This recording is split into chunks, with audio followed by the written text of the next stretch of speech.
Hey everybody, and welcome to another conversation with a friend of mine as part of our GOAT series. You know, in the GOAT series, Greatest of All Time, we're looking at Jesus in terms of how to live the Christian life. Not just what you summarize from the Bible, but just looking at what he actually did. Like, how did he live life, and what would it look like to live life like he did? And today we're talking about relationships, friendship, connection, because Jesus did that really well. And if we want to be like him, we will too, and flourish as he wanted us to flourish. So, and we're doing it over wings, as you've probably already seen by now. Todd is my friend today, one of our campus pastors at Chase Oaks, also at the Woodbridge campus. Todd, you first came to Chase Oaks. Oh gosh, probably 18 years ago, something like that. Years ago, as a civilian. Yeah, just trying to figure out life as a guy in the business world and a new dad and newly married and been out of church for a long time, and just started showing up and cool stuff started happening. You got hooked, started to grow. Yeah. Incredible, became a life group leader. We eventually tagged you and said, hey, you were managing a restaurant, doing a great job doing that, a steakhouse. Hey, why don't you come over and do what you do over here? Yeah, and after I picked my jaw up off the floor, that you would actually want to even have that conversation with me. Yeah. Well, it's been amazing. And one of the things on staff, so you're kind of my wingman, not in the traditional sense, like going into a bar kind of wingman. But I would be a great wingman in that category too, if you needed it. But you're one of the pastors on staff that love wings. In fact, you're the only one I know that really is passionate about wings. And so occasionally we'll go out and just say, hey, it's time for some wings. And so it's time for some wings. And so before we talk about other stuff, why don't we? So this is Buffalo Wild Wings today, which is a place that we go. You usually get the just the drumettes. I'm a little baby about that. yeah. But and so I'll give you. You can just pick the drummies. You can have the flats. Yes. Okay, good deal. So we're gonna go from not hot to hot. We actually are the blazing hot that we'll get to toward the end of the conversation.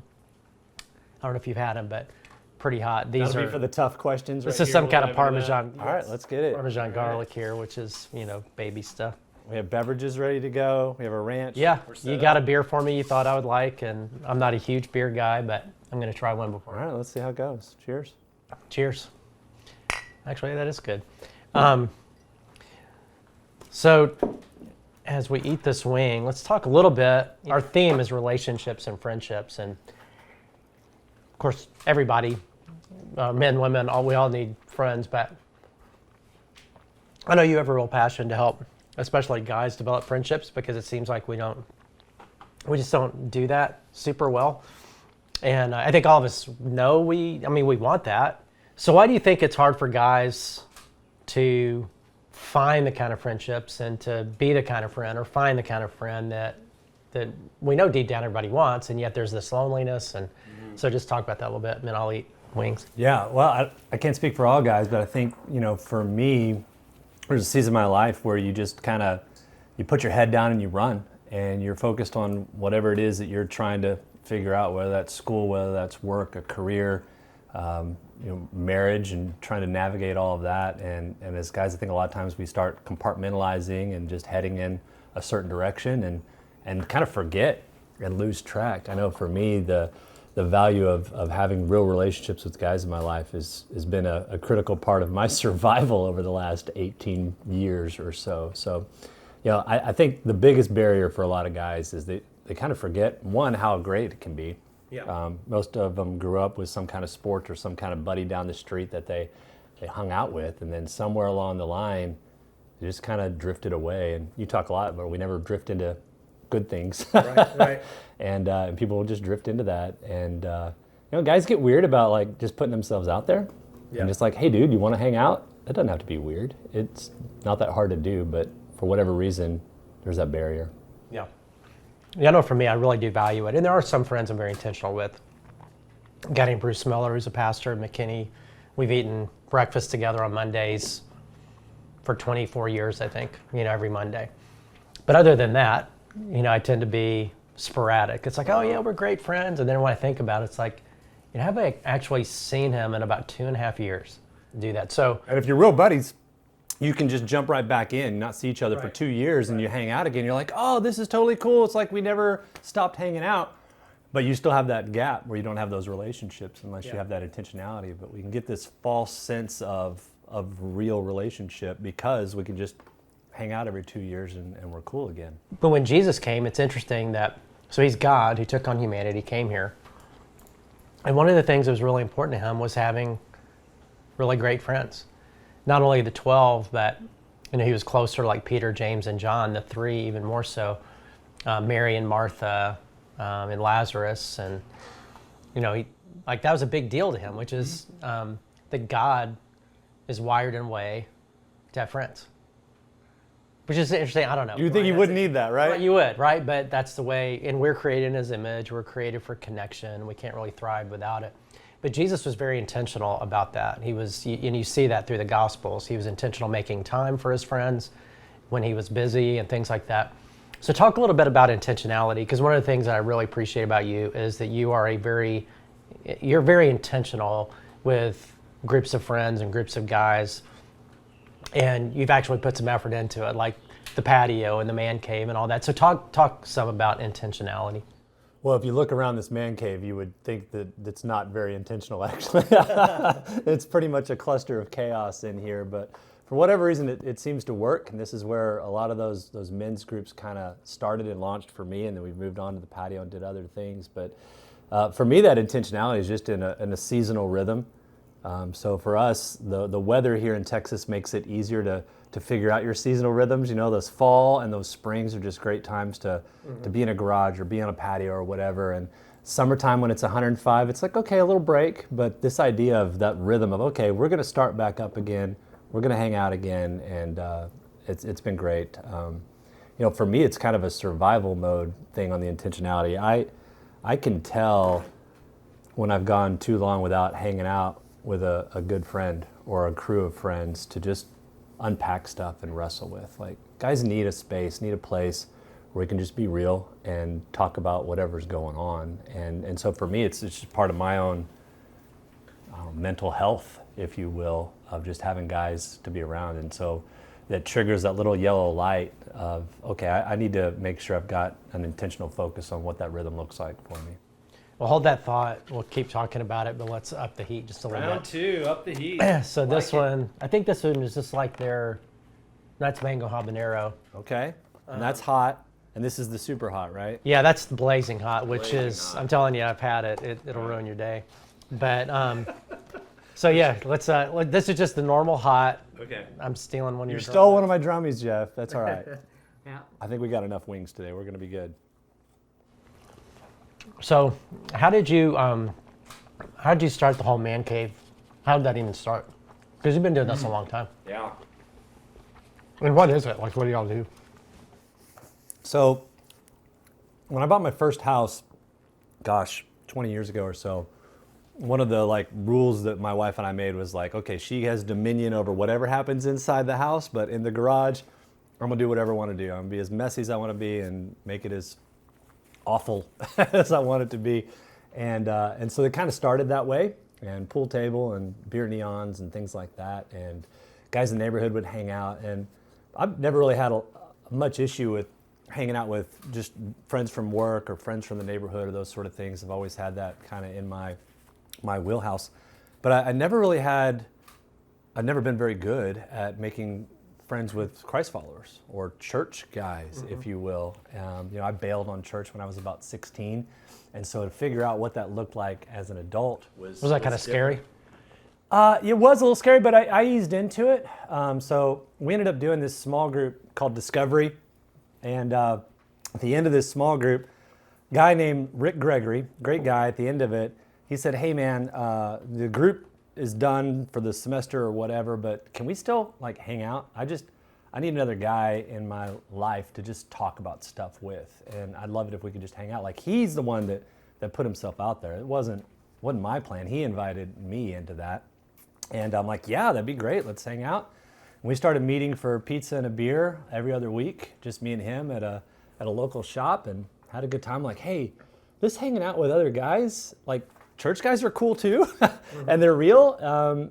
It's different, in that environment than sitting in a Sunday school class or whatever. That was my idea of what hanging out with church guys was at that time. And so just kind of had this realization that this can be great, and I've got this garage man cave.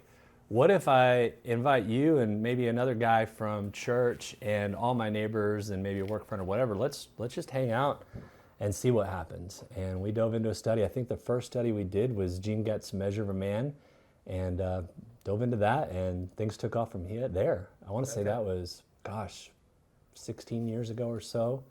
And that group's evolved throughout the years, but still So going. you collected guys, and one of the things you do other than hang out and talk is you'll do some kind of study like that. You'll read something together, talk about it.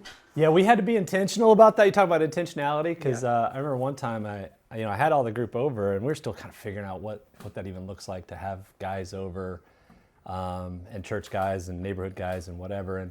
And at the end of it, we had a good time. At the end of the night, I asked a guy who was there his first time, like, "Hey, what'd you think?" And he's like, "It was really good, but I don't think we ever did any actual Bible study or prayer or any conversation about anything. We just hung out." Yeah. And I was like, "Oh yeah, I need to make sure we're intentional about that part too." And so we kind of do a happy hour scene beforehand, and then we have a set time. It's like, okay, let's pray, let's circle up. So let's do another. Let's do another one. We're ready to graduate already here? This is a mango habanero. Okay, I'm ready for mango habanero. If I remember, it has some kick to it. Let's do it. You probably had these before. I think I have. But I'm a ranch guy. So you're not really, are you going for the ranch? I do blue cheese. Sorry. We need to just pray about that right now and have a this is Texas, Jeff, and wings. Love me some blue cheese. All right. Well, we're a Come As You Are church. It's okay. Mm-hmm. That's good. It's got it's kind of sweet from the mango. Yeah, the heat starts building. The heat. Mm-hmm. Yep. But it's not super hot. Let's say somebody's not wired that way to be able to collect people in their garage, or their wife is like, "Yeah, you're not doing that in our garage," or a patio or whatever. Jesus had his 12, and then he had the 3, Peter, James, and John, that he spent even more time with, and then he made a choice to have a posse, to have a tight group of people around him that he could go deeper with.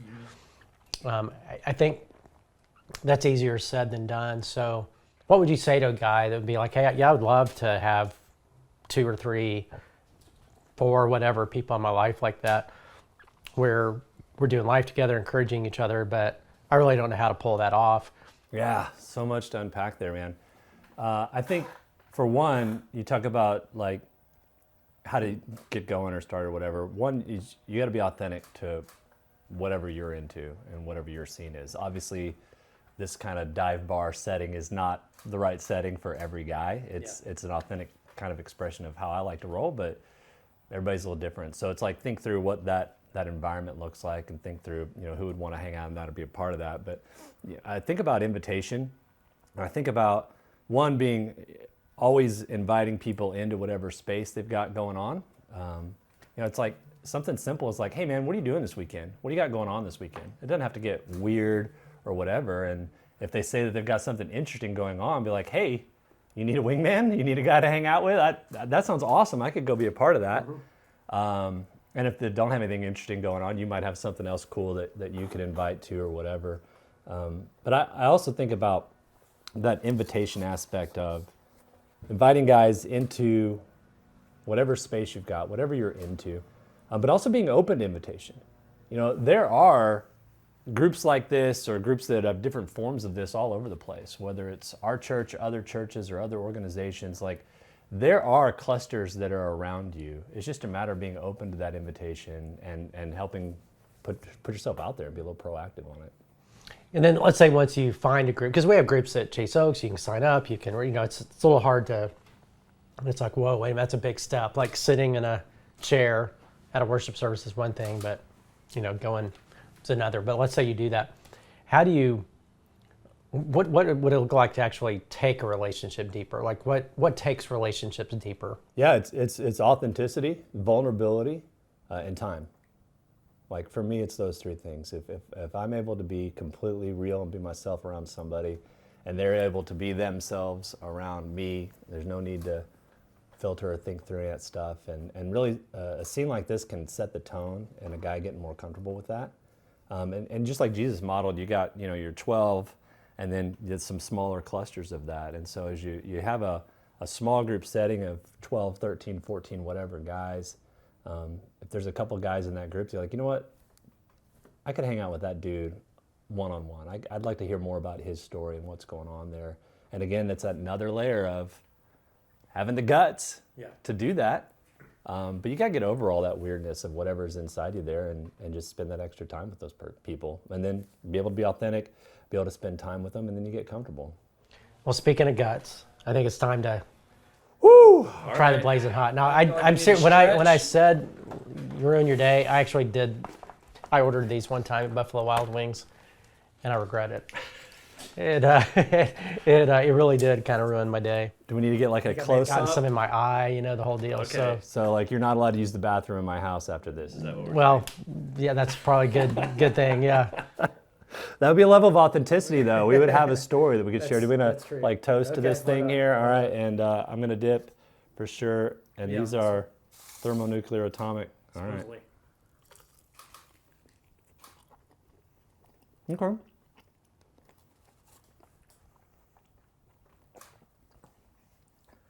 Here it comes. Yeah, it is building. Mm-hmm. It's building. I honestly thought it would happen quicker. Yeah. It's steady. It's all right. Yeah, it's not as bad as I remembered. Maybe I've just gotten stronger. Or you're just hanging out with me, and you're in a man cave now, so like, you're like, oh, I can handle this. Maybe my taste buds have degraded over the years. Okay. So let's do the last word. Like if you were going to say, hey, what's the last thing you'd say to somebody who's watching this? He'd be like, yeah, that all sounds great. I don't know. I don't know if I'll really do anything or not. It is building now. Yeah, it's building. Well, yeah. What would you say? Yeah, well,